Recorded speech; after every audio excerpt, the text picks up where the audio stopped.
November 3rd, 1942. Mid-Atlantic, 400 nautical miles southwest of Iceland.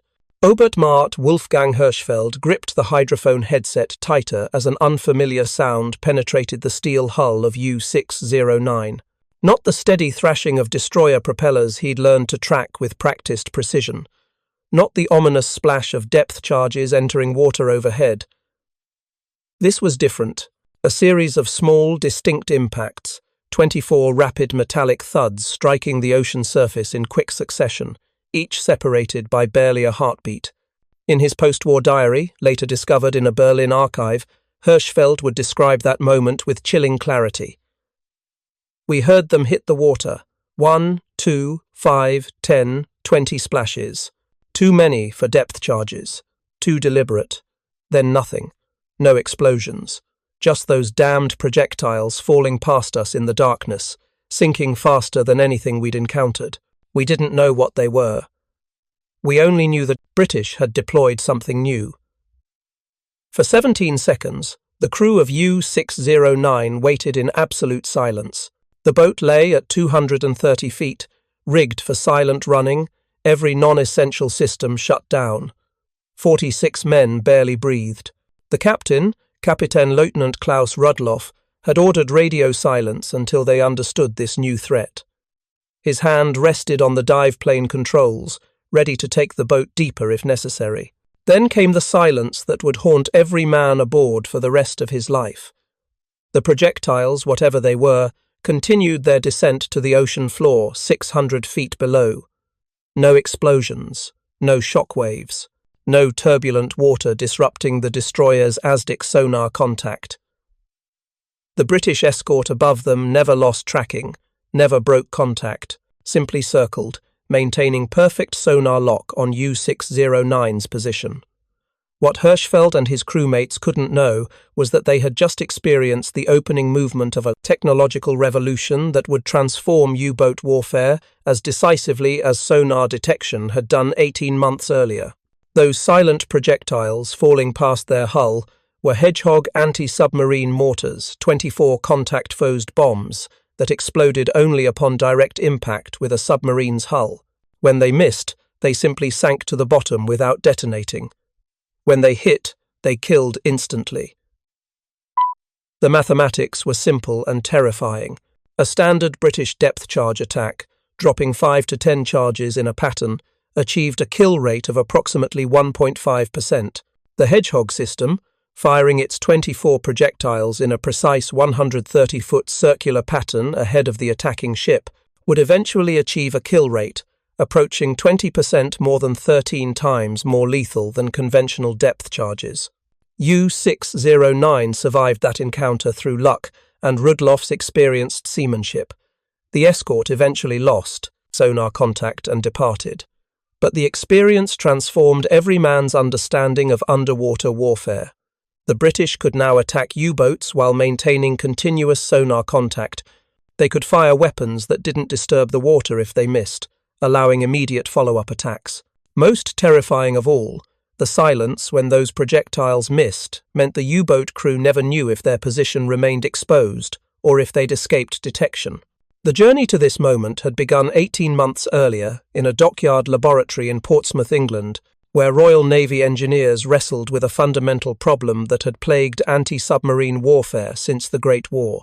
If you're enjoying this deep dive into the story, hit the subscribe button and let us know in the comments from where in the world you are watching from today. The problem was simple to state but maddeningly difficult to solve.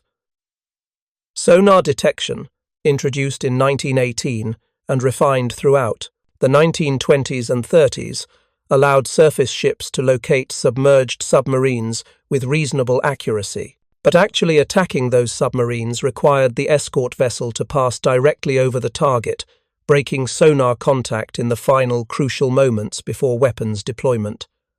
The physics were unforgiving. Sound travels through water at approximately 4,900 feet per second. When a sonar pulse struck a submarine at close range, say 200 yards, the return echo reached the escort's hydrophones in less than half a second. At ranges under 200 yards, the transmitted pulse and returning echo merged into what operators called an instantaneous echo. The submarine entered a blind spot, effectively invisible to sonar, just as the attacking ship needed precise targeting information most desperately. U-boat commanders had learned to exploit this blind zone with deadly effectiveness.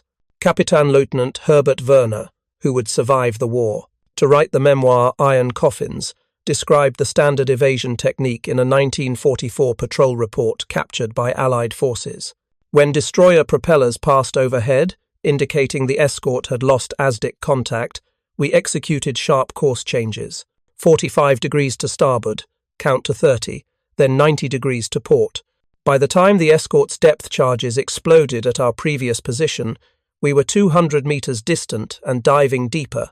The escorts regained contact only after the turbulence settled, usually 15 to 20 minutes. By then, we had opened the range and altered depth. The game began again. This tactical reality produced a grim statistical outcome. Through 1941 and early 1942, British escort vessels conducted thousands of depth charge attacks. Out of 5,174 documented attacks, only 85.5 resulted in confirmed submarine kills, a success rate of approximately 1.65%. For every U-boat destroyed, Allied escorts conducted more than 60 unsuccessful attacks, expending thousands of depth charges and allowing dozens of submarines to escape and attack again. The Admiralty's Directorate of Miscellaneous Weapons Development, nicknamed the Wheezers and Dodgers by irreverent junior officers, had been wrestling with this problem since the war's outbreak. The Directorate, formally established in September 1939 under the leadership of Rear Admiral Charles Goodave, brought together an unconventional mix of civilian scientists, naval officers, and engineers specifically tasked with developing novel weapons that conventional naval procurement channels might dismiss as impractical. Their first attempt, designated the Fairlie Mortar, was tested aboard HMS Whitehall in early 1941. The system fired 20 small depth charges forward from launchers mounted on either side of the forecastle. Each charge contained 20 pounds of explosive, enough to damage a U-boat if detonated close enough to the hull. The concept was sound. The execution was disastrous. The Fairlie's projectiles tumbled erratically after leaving the launchers. Water entry angles varied wildly. The weapons scattered across an unpredictable pattern, making precise targeting impossible. Worse, the 20-pound charges lacked sufficient explosive power to reliably sink a U-boat, even when detonating nearby. After 6 months of testing, the Admiralty quietly shelved the Fairlie program in August 1941. But the fundamental concept, firing anti-submarine weapons ahead of the attacking ship while maintaining sonar contact, remained sound. The Wheezers and Dodgers regrouped under the technical leadership of Lieutenant Colonel Stuart Blacker, a Royal Artillery officer who had spent the 1920s and 30s developing an unconventional weapon system called the Spigot Mortar. Blacker's Spigot design, inverted conventional mortar architecture. Instead of placing the explosive charge inside a barrel, the Spigot mortar mounted a fixed rod, the spigot, on a base plate. The projectile itself contained a hollow tail that fitted over the spigot. When fired, propellant charges mounted at the spigot's base drove the projectile upward and forward, the hollow tail riding the spigot until the weapon achieved sufficient velocity to fly free. The engineering elegance was considerable. A single spigot launcher could fire projectiles of varying sizes and weights simply by adjusting the propellant charge. The system required no heavy barrel to contain firing pressures. Weight savings were dramatic, critical for equipment that would be retrofitted onto destroyers and corvettes, already straining under the load of radar sets, sonar equipment, and increased anti-aircraft armament. By July 1941, Blacker's team had designed a forward-throwing anti-submarine mortar consisting of 24 spigots arranged in 4 rows of 6 on a steel cradle. Each spigot would fire a 7.1-inch diameter bomb weighing 65 pounds. The warhead would contain 35 pounds of Torpex explosive, a newly developed mixture of 42% RDX, 40% TNT, and 18% powdered aluminum, that generated 50% more blast power than TNT alone. The projectiles would incorporate contact fuses that armed only after water entry, detonating solely upon striking a hard surface like a submarine's pressure hull. If the projectile missed its target, it would simply sink to the ocean floor without exploding, leaving the water undisturbed and allowing the escort to maintain continuous sonar contact for immediate follow-up attacks. The spigots were angled precisely to create a circular impact pattern, 130 feet in diameter, landing approximately 200 yards ahead of the attacking ship. With the submarine still well within sonar detection range, the escort could track the target's position up to the moment of weapons release. The projectiles would sink at 23 feet per second, reaching a submarine at 200 feet depth in under 9 seconds. Evasive maneuvers became nearly impossible.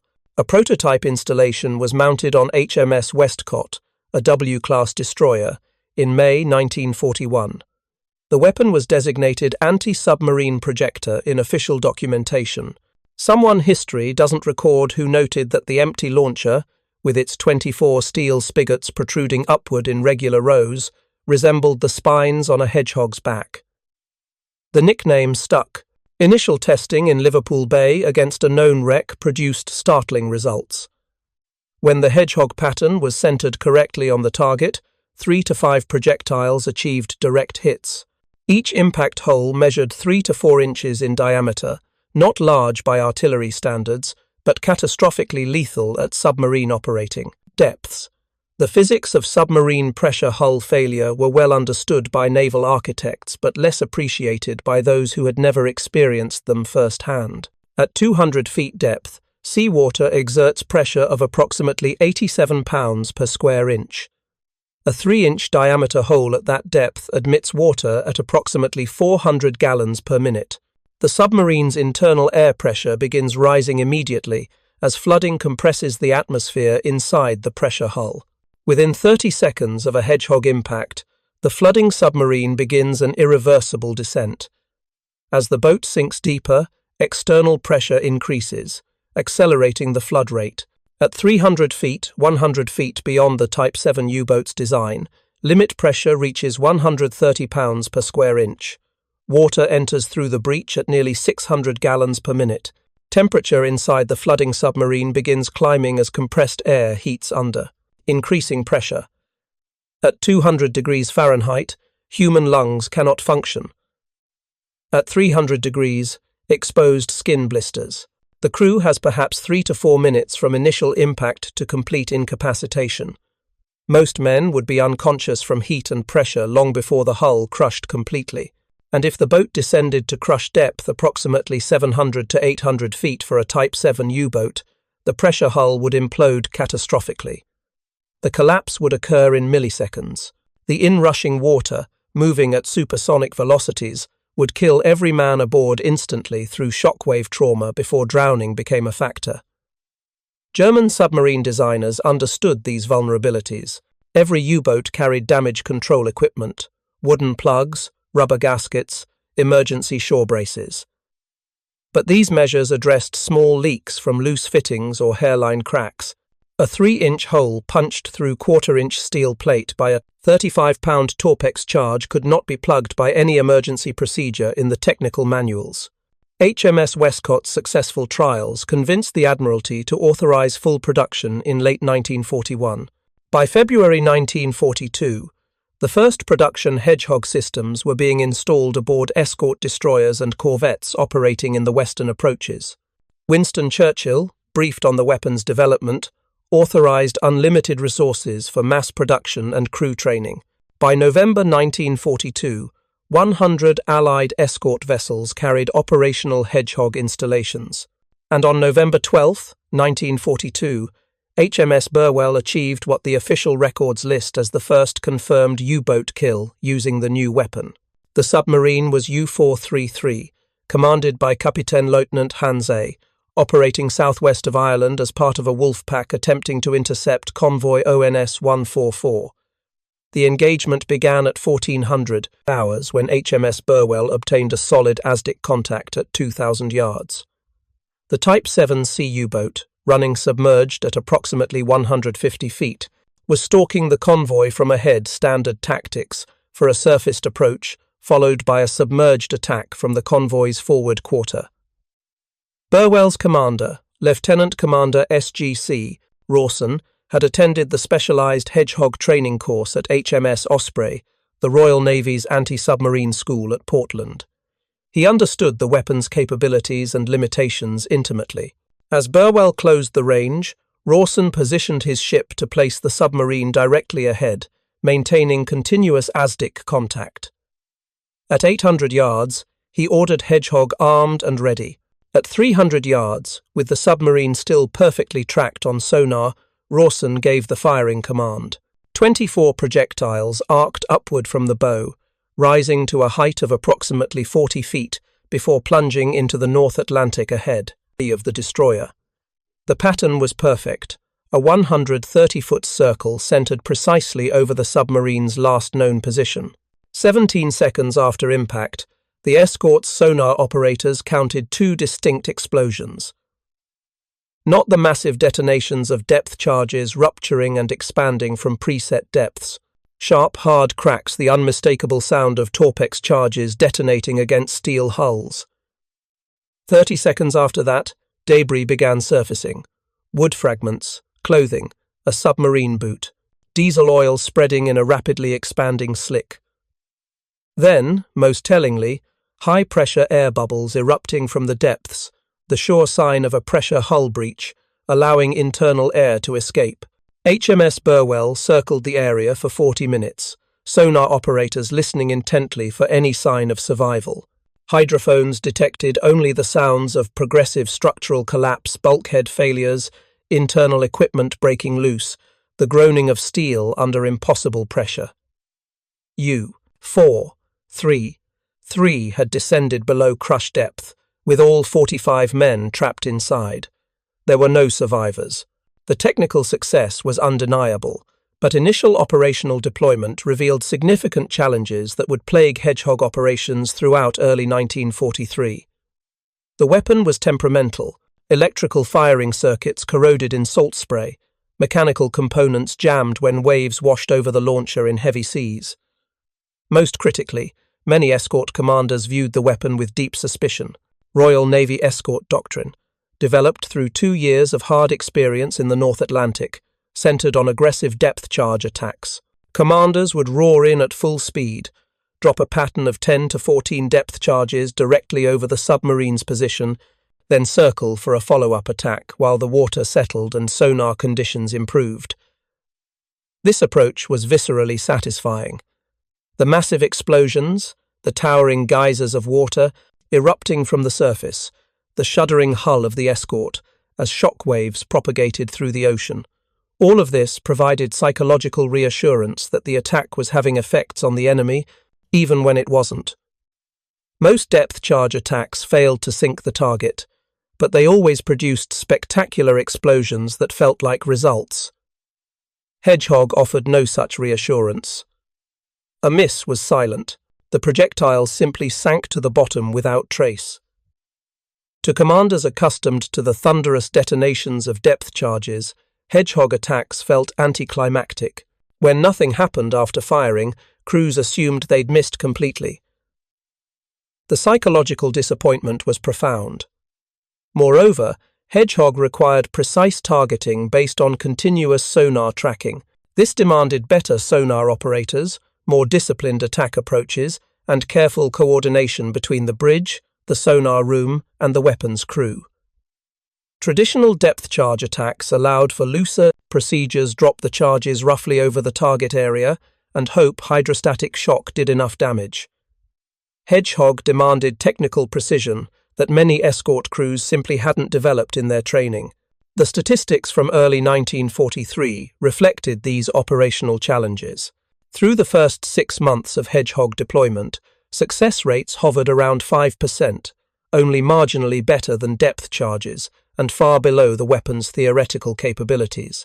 Worse, many escort commanders simply refused to use Hedgehog, defaulting to familiar depth charge tactics, even when circumstances favored the forward-throwing weapon. By March 1943, The situation had become serious enough that the Admiralty issued a directive requiring all Hedgehog-equipped escorts to submit written reports, explaining why Hedgehog was not used when ASDIC contact was maintained. The responses revealed a troubling pattern: lack of confidence in the weapon, inadequate training, preference for traditional tactics, and skepticism about effectiveness. The Directorate of Miscellaneous Weapons Development responded by sending technical specialists to HMS Ferret, the escort training base at Londonderry, Northern Ireland. These officers conducted intensive training sessions, demonstrated successful attacks through film and detailed case studies, and most importantly, explained the mathematical superiority of Hedgehog's approach.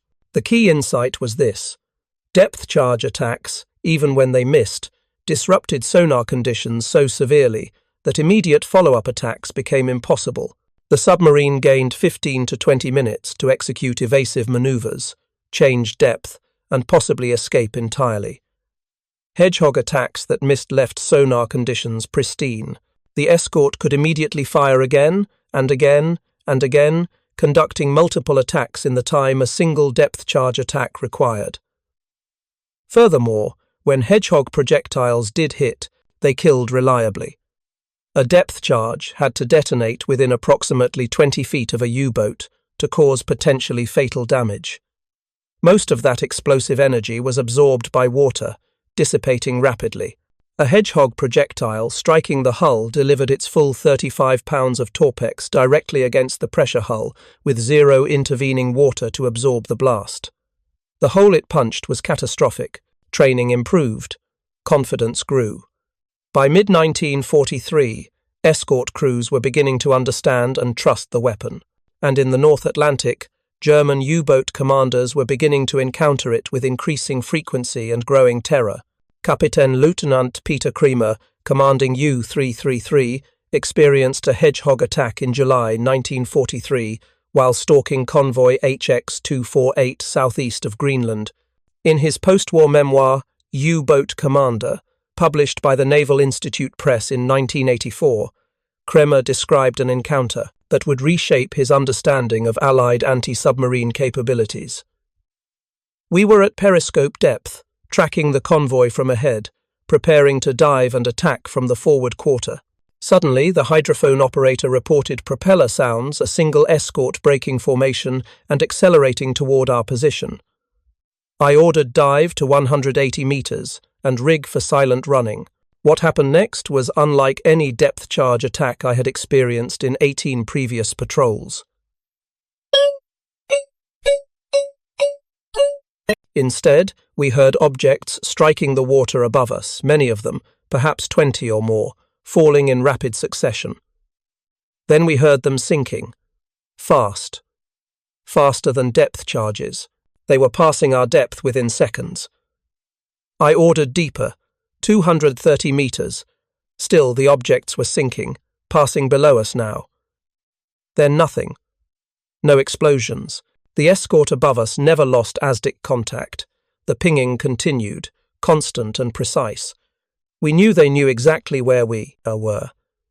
Then it came again, more objects hitting the water, the same rapid succession of impacts. This time the pattern was closer. We could hear individual projectiles striking the water directly overhead. The sound was distinctive, sharp, metallic cracks as they penetrated the surface. One passed so close to our starboard side that our radio operator swore he heard it scraping against the outer hull. It continued downward, still not exploding. We counted to 30. Nothing. The escort was circling, preparing for another attack. Kremer took U-333 deep 310 meters, far below the boat's design limits. The pressure hull groaned and popped, rivets strained, leaks appeared at pipe joints. But Kremer understood that remaining at shallower depth meant certain destruction by whatever weapon the British were now deploying. Better to risk crushed depth than face those silent projectiles falling from above. For 6 hours, the British escort maintained sonar contact and conducted repeated Hedgehog attacks. 11 separate patterns were fired, 264 projectiles in total, None achieved direct hits, though several passed close enough that crewmen heard them sinking past the hull. When the escort finally departed, probably due to fuel exhaustion, U-333 surfaced to find empty ocean. Kramer's report to WWII Befehlshaber der Unterseeboot, U-Boat Command, was filed immediately upon returning to port. It would be one of hundreds of similar reports flooding into Admiral Dönitz's headquarters throughout late 1943 and early 1944. The reports described a new Allied weapon that changed the tactical calculus of submarine warfare fundamentally. The intelligence analysis conducted by Kriegsmarine technical staff in late 1943 painted a grim picture. Based on survivor testimonies from captured U-boat crews and acoustic recordings from boats that escaped Hedgehog attacks, German naval engineers reconstructed the weapon's basic operating principles with impressive accuracy. The projectiles were contact-fused, this much was certain. They exploded only upon striking a solid object, not at predetermined depths. They sank at approximately 7 meters per second, far faster than conventional depth charges. They were fired in patterns of 20 to 24 projectiles, creating a circular impact zone approximately 40 meters in diameter. Most critically, they allowed Allied escorts to maintain continuous sonar contact throughout the attack sequence, eliminating the blind period that had previously allowed U-boats to escape. Korvettenkapitän Günther Hessler, son-in-law of Admiral Dönitz and chief of operations at U-boat headquarters in Paris, drafted a classified tactical bulletin distributed to all operational boats in December 1943. The document, captured by Allied forces in May 1945 and now held in the National Archives in Washington, provided remarkably accurate technical details and tactical recommendations. Allied forces have deployed a new forward-throwing anti-submarine weapon, believed to be a multiple mortar system, firing 20 to 24 contact-fused projectiles. Unlike depth charges, these weapons do not explode unless they strike the boat's hull directly. Commanders must understand that silence following an attack does not indicate the enemy has lost contact or abandoned the attack. The escort maintains continuous sonar tracking and will conduct repeated attacks until hits are achieved or the boat escapes the engagement zone. Recommended evasive procedures. Upon detecting multiple rapid splashes, indicating forward-throwing weapon deployment, immediately execute sharp course change of 90 degrees or more. Increase or decrease depth by minimum 50 meters. Do not assume safety from absence of explosions. Multiple attacks will follow in rapid succession, only breaking sonar contact. Through thermal layers, extreme depth, or extended silent running at minimum speed will allow escape. The bulletin's clinical language could not disguise the fundamental problem. German U-boats possessed no effective countermeasure. The technological advantage had shifted so decisively that tactical adaptations offered only marginal improvements in survival probability.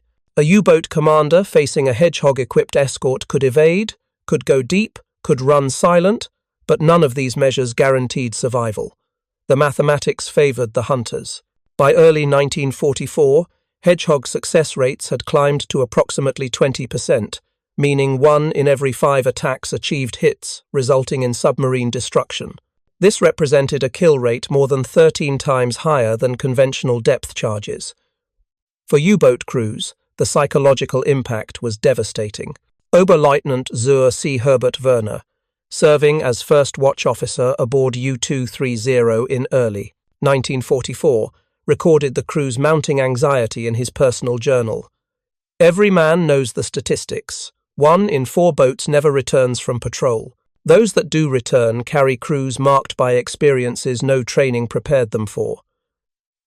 We have faced depth charges for years, terrifying, but survivable through skill and luck. This new weapon strips away both advantages. There is no warning. The projectiles fall silently. If they miss, we have seconds before the next salvo.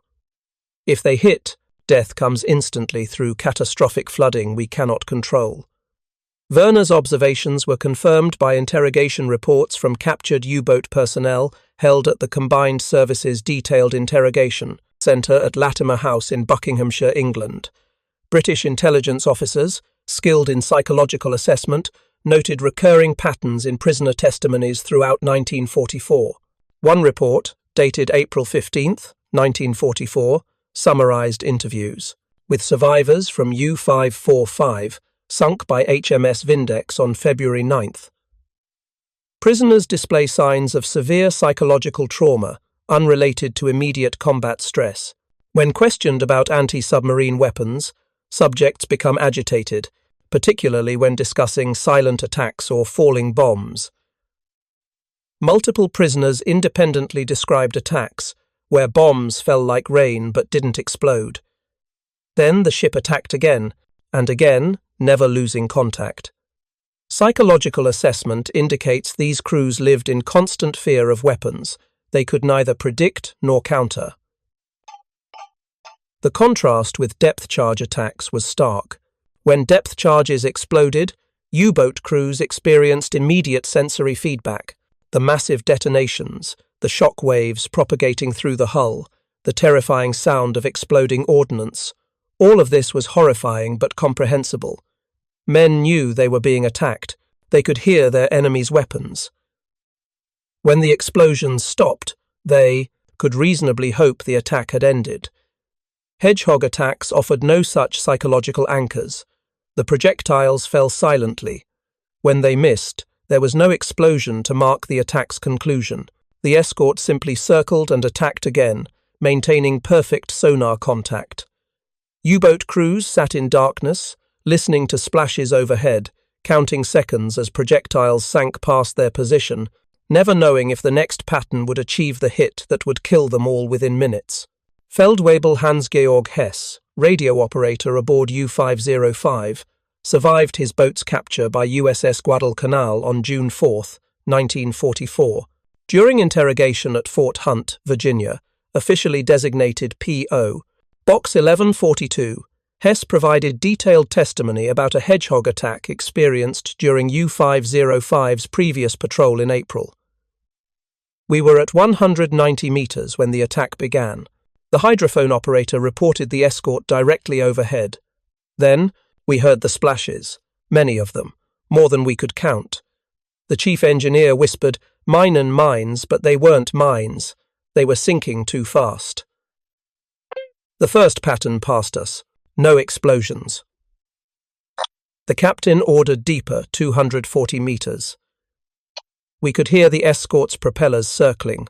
Then more splashes, this time closer. One projectile hit the outer hull near the forward torpedo room but didn't explode. It bounced off and continued sinking. We heard it scraping against the hull as it fell away. The crew was terrified. Not the normal fear of depth charges, which at least explode and let you know where the danger is. This was worse. These weapons fell silently. When they missed, there was no sound, no explosion, nothing to tell us the attack had ended. We sat in darkness, waiting for the next pattern, wondering if this time the bombs would punch through our hull and flood us to death in minutes. After 8 attacks, we counted them, the escort finally left. We stayed deep for 4 more hours before surfacing. When we reached port, 7 men requested transfer to surface vessels. They could not face another patrol, knowing those silent bombs could fall on us again. If you find this story engaging, please take a moment to subscribe and enable notifications. It helps us continue producing in-depth content like this. The weapon's effectiveness was not limited to actual sinkings. The psychological attrition was equally devastating. By mid-1944, experienced U-boat commanders were avoiding engagement with convoys protected by escorts, whose radar profiles or radio signatures suggested they carried forward-throwing weapons. The aggressive wolfpack tactics that had nearly severed Britain's Atlantic lifeline in 1943 became increasingly rare as submarine commanders prioritized survival over engagement. Admiral Dönitz, monitoring these developments from his headquarters, understood the strategic implications. In his war diary entry for May 20, 1944, later seized by Allied forces, he wrote with characteristic bluntness, "The enemy's forward-throwing weapons have fundamentally altered the tactical balance. Our boats can no longer rely on deep diving and silent running to survive escort attacks. The new weapons allow continuous tracking and repeated attacks without the water disturbance that previously gave our commanders opportunity to escape. Casualties will continue rising until new boat types with superior underwater performance become operational. The new boat types, Donitz referenced, were the Type XXI electroboat revolutionary submarines with streamlined hulls, massive battery capacity, and underwater speeds approaching 17 knots. But these boats would not enter service in significant numbers until early 1945, far too late to affect the Atlantic campaign's outcome. In the meantime, conventional Type 7 and Type 9 U-boats continued sailing into the Atlantic, their crews knowing the odds had turned decisively against them. The American adoption of Hedgehog technology through reverse lend-lease in late 1942 accelerated the weapon's impact. U.S. Navy destroyer escorts, produced in massive quantities by American shipyards, were equipped with Hedgehog as standard armament from mid-1943 onward. These vessels, smaller and cheaper than fleet destroyers but specifically optimized for anti-submarine warfare, flooded into the Atlantic, in numbers that overwhelmed German strategic calculations. The Buckley-class destroyer escort USS England demonstrated Hedgehog's devastating potential in the Pacific theater during May 1944. In a 12-day period between May 19th and May 31st, England sank 6 Japanese submarines using Hedgehog attacks, an achievement unmatched in naval history. The boat's commanding officer, Lieutenant Commander Walton Pendleton, had developed methodical attack procedures that exploited Hedgehog's unique advantages. Pendleton's technique was brutally simple. Establish firm sonar contact, close to optimal firing range while maintaining tracking.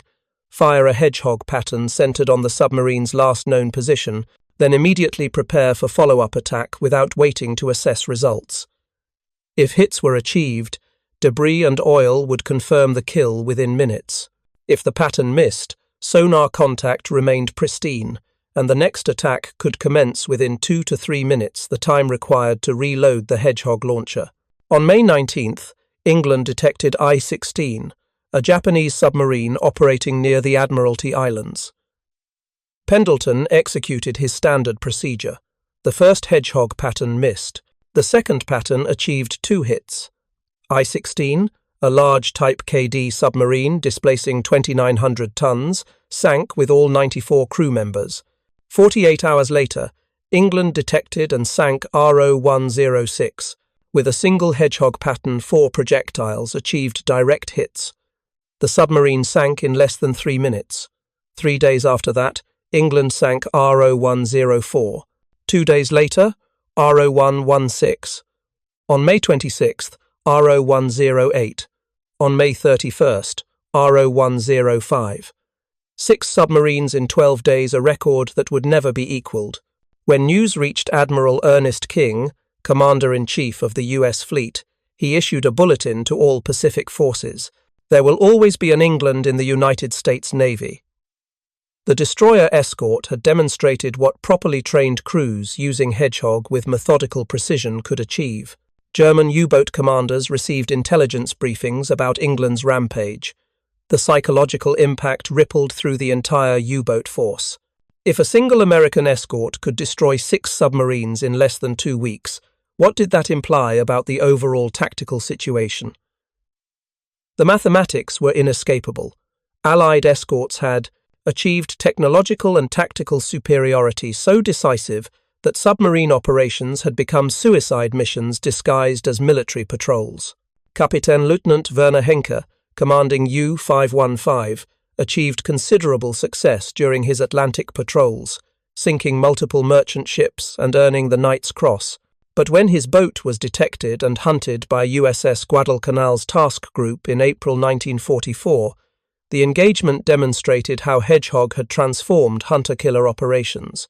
The attack began at 09:57 on April 9th, when USS Chatelaine obtained sonar contact at 1,800 yards. The destroyer escort closed rapidly, maintaining perfect tracking. At 0:10:10, Chatelaine fired a Hedgehog pattern. The projectiles missed, passing ahead of U-515 as Henke executed emergency evasive maneuvers. 0:10:13, second Hedgehog pattern.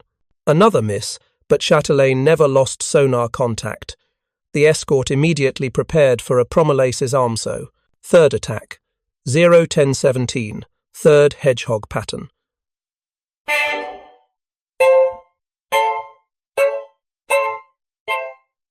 Survivors would later report hearing 2 projectiles strike the pressure hull. One penetrated near the forward torpedo room, flooding that compartment instantly.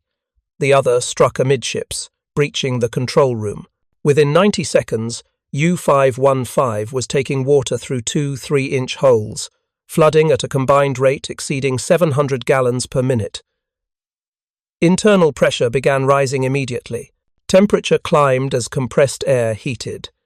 Henke, recognizing the boat was lost, ordered emergency surface and abandoned ship. U-515 broke surface at 0:10:23 minutes and 23 seconds after initial Hedgehog impact. The crew began evacuating through the conning tower hatch, many without life jackets, abandoning the sinking submarine in controlled panic. USS Chatelaine and USS Pillsbury closed in, prepared to take prisoners. But standing orders required verification that the submarine was completely abandoned before rescue operations began. For 17 minutes, American sailors watched as German submariners jumped into the Atlantic. The submarine settled lower, its bow dipping as forward compartments flooded.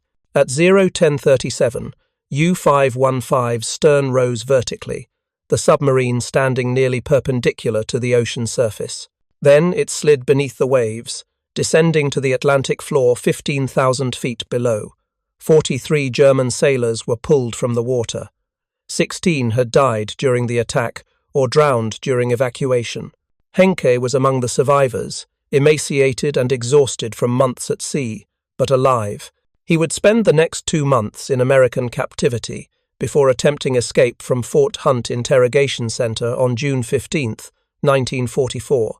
Shot and killed by guards during the escape attempt, Henke became the only prisoner to die attempting flight from the facility during World War II. But before his death, Henke provided extensive testimony during interrogation sessions conducted between April 25 and June 10. The transcripts, declassified in 1985, reveal his assessment of the technological transformation that had defeated Germany's U-boat force. We knew about the forward-throwing weapons by late 1943. Every commander received tactical bulletins describing them. We understood they were more dangerous than depth charges because the escorts maintained sonar contact throughout the attack.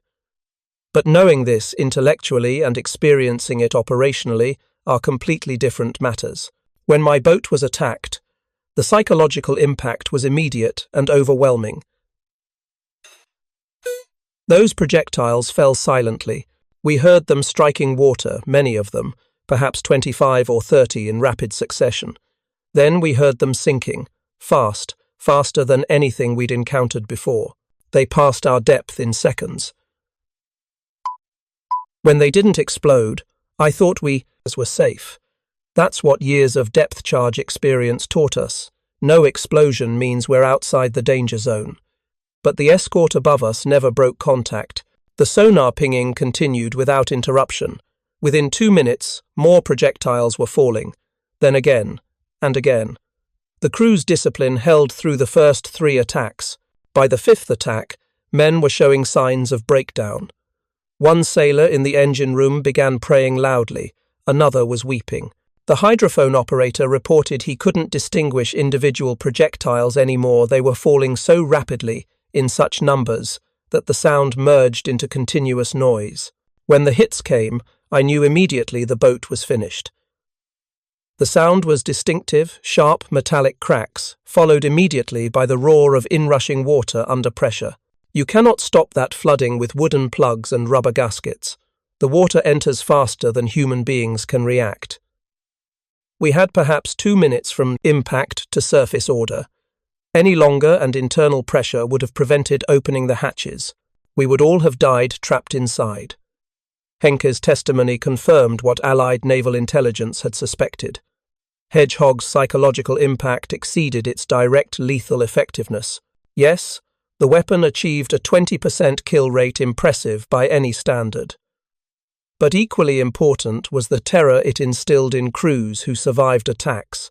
Men who had weathered dozens of depth charge attacks with professional composure were breaking down psychologically after experiencing a single Hedgehog engagement.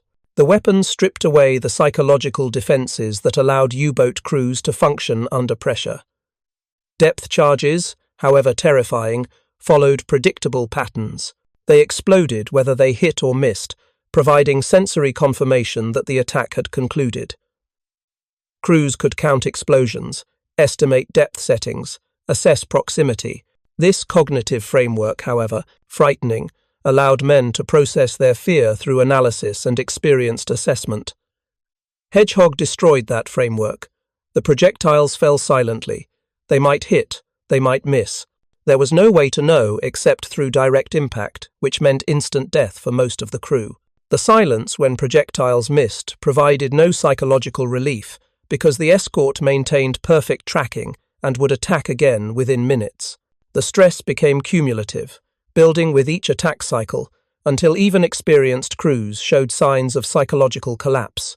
German submarine doctrine, developed through years of combat experience, emphasized aggressive action and offensive spirit as psychological armor against fear. U-boat commanders were taught to attack, not evade, to stalk convoys, penetrate escort screens, launch torpedoes at close range, then fight their way free through a combination of deep diving, silent running, and tactical deception. This aggressive doctrine provided psychological purpose that sustained crews through terrifying engagements. Hedgehog stripped away even that psychological foundation. Against escorts equipped with forward-throwing weapons and continuous sonar tracking, aggressive tactics became suicidal. The doctrine that had sustained morale for 4 years suddenly became obsolete. Commanders who attempted aggressive approaches found themselves trapped in extended engagements, where the escort held every tactical advantage, continuous tracking, unlimited attack opportunities, weapons that killed reliably when they hit. By late 1944, German submarine operations had devolved into survival exercises, disguised as combat patrols. New commanders, freshly graduated from training schools, depleted of experienced instructors, most had died in the Atlantic, received orders to reach operational areas, observe Allied convoy routes, report by radio, then return to port. Engagement with enemy forces was discouraged unless circumstances were overwhelmingly favourable. The transformation was complete. Germany's most feared naval weapon had become a reconnaissance force, whose primary mission was avoiding detection long enough to gather intelligence. The statistical record told the story with brutal clarity. In 1942, German U-boats sank approximately 1,200 Allied merchant ships, totaling more than 6 million tons. The casualty rate for U-boat crews during this period was approximately 25% grim, but sustainable. Morale remained high. Crews believed they were winning the tonnage war, sinking ships faster than Allied shipyards could replace them. By 1944, after Hedgehog and improved sonar had been widely deployed across the Allied escort fleet, the numbers had reversed catastrophically. U-boats sank only 132 merchant ships, totaling approximately 673,000 tons, 1/10 the tonnage sunk 2 years earlier. But U-boat casualties climbed to approximately 240 boats, destroyed nearly twice the losses of 1942. The casualty rate for submarine crews approached 75%. 3 out of every 4 U-boat sailors would die at sea. These statistics were not abstract to the men sailing on patrol. Every U-boat base maintained casualty boards listing boats overdue and presumed lost. Submariners walking past these boards saw classmates' names, training instructors, friends from previous assignments. The mathematics of mortality became personal and inescapable. Oberfähnrich zur See Karl-Heinz Marbach, serving aboard U-993 during the boat's final patrol in March 1945, kept a diary that was recovered when the submarine was sunk by HMS Loch Inch on March 7th. The diary's final entries, written in increasingly erratic handwriting, documented psychological disintegration, driven by the knowledge that survival had become statistically improbable. March 3rd, departed Bergen. 49 men aboard, average age 22. I am oldest at 24. Our captain is 26. We sail, knowing 3 of every 4 boats never return. Simple mathematics tells us 37 men aboard this boat will die at sea. Who will be among the lucky 12 survivors? We make jokes about it, but the fear is constant. March 5th. Aircraft contact. Crash dive to 200 meters. No attack developed, but the crew is jumpy. Every sonar ping, every distant propeller sound, every creak of the hull produces visible anxiety. We have not yet encountered enemy escorts in force. Already men show signs of stress that previous crews developed only after weeks of combat operations. March 6th. Hydrophone operator reports destroyer propellers, bearing 090, range approximately 4,000 meters. Captain orders dive to periscope depth, then 300 meters as propeller sounds intensify. We hear splashes overhead, the forward-throwing bombs we have been warned about. They fall in rapid succession, perhaps 25. We count seconds. They pass our depth, sinking rapidly. No explosions. More splashes. The escort has not lost contact. Attack continues. Third pattern. Fourth pattern. The crew is silent, faces white. One machinist is trembling uncontrollably. After 7th pattern, the sounds fade. Either the escort departed or we drifted out of sonar range. We remain deep for 6 hours before surfacing. That night, the captain addresses the crew. He is honest, brutally so. We have experienced what previous crews reported. The enemy's weapons allow continuous attack. They track us constantly. Our mission is to reach operational area and observe convoy routes. We will avoid engagement unless circumstances are absolutely favorable. Our goal is to return to Norway with intelligence, not to die uselessly in futile attacks. The words were meant to reassure. Instead, they confirmed what every man already knew. We are not hunters anymore. We are prey, skulking through an ocean controlled by enemies with technology we cannot match. U-993 was sunk the following day by HMS Loch Inch using Hedgehog and depth charges in combination. Marbach's diary was found floating in debris along with few personal effects. There were no survivors. The submarine became one of approximately 247 U-boats lost during 1945, the highest annual loss rate of the entire war, occurring in the 5 months before Germany's surrender. The final accounting of Hedgehog's impact transcends mere statistics, though the numbers tell their own devastating story.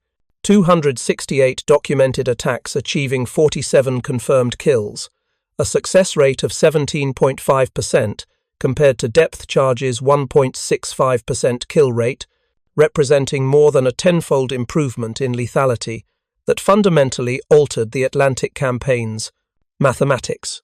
But the deeper transformation occurred in the psychological realm, where German submariners who had entered the war as confident invisible hunters found themselves transformed into hunted prey by a technology they could neither predict nor counter, a weapon that fell silently from above, that killed instantly when it hit, that provided no sensory feedback when it missed, stripping away every psychological defense mechanism that years of combat experience had constructed. The silence was the weapon's most terrible feature, not the explosions, but their absence, the uncertainty that gnawed at men sitting in darkness listening to projectiles fall past their hull, never knowing if the next pattern would punch through steel and flood their compartment with 400 gallons per minute of seawater that would raise internal pressure and temperature until lungs seared and consciousness faded in those final 3 to 4 minutes before the hull imploded at crush depth. Captain Lieutenant Herbert Werner, one of only a handful of U-boat commanders whose boats survived the war still operational, would write in his 1969 memoir Iron Coffins that we were defeated not by superior courage or numbers alone, though both played roles, but by weapons that transformed the ocean from sanctuary into killing ground, by technology that saw through water and struck without warning, by the silence of bombs falling, that was more terrifying than any explosion, because it meant the enemy held us perfectly tracked and would attack again and again until we died. The Type 20A electroboats that might have restored Some tactical balance entered service only in the war's final weeks. U-2511 completed exactly one combat patrol under Korvettenkaptein Adalbert Schnee in April 1945, demonstrating the advanced submarine's potential by penetrating Allied patrol lines and reaching attack positions undetected, but Schnee held fire following surrender negotiations and surfaced on May 5, 1945, ending the U-boat war not with violence, but with acknowledgement of technological defeat that had been inevitable since November 1942, when those first Hedgehog projectiles fell silently through Atlantic waters past U-609. Of the approximately 40,000 men who served in German U-boats during World War II, 30,000 died, a 75% casualty rate that stands as the highest of any military service on either side of the conflict. And while depth charges, aircraft bombs, torpedo attacks, and operational accidents all contributed to these losses, the psychological transformation wrought by Hedgehog and similar forward-throwing weapons destroyed the aggressive spirit and tactical confidence that had made the U-boat force effective in the war's early years, replacing warrior certainty with the gnawing knowledge that invisibility had become impossible, that sanctuary no longer existed, that each patrol likely represented a one-way journey to an iron coffin resting 15,000 feet below the surface, where water pressure had crushed steel and flesh into unrecognizable wreckage. The forward-throwing mortar, developed by Lieutenant Colonel Stuart Blacker's team at the Directorate of Miscellaneous Weapons Development, and refined through desperate wartime innovation, proved that technological superiority, combined with mass production, could overcome even the most skilled and courageous opponents. The German submariners, who had nearly starved Britain into submission in 1942-43, found themselves systematically destroyed, not through individual tactical defeats, but through industrial-scale deployment of weapons that fundamentally rewrote underwater warfare's rules, weapons that fell silently, killed instantly, and left no psychological escape for men trapped in steel tubes beneath an ocean that no longer hid them from enemies, who possessed the technology to see through water itself and strike with precision that made evasion mathematically improbable and survival increasingly a matter of pure luck rather than skill or experience or courage. Thank you for watching. For more detailed historical breakdowns, check out the other videos on your screen now, and don't forget to subscribe.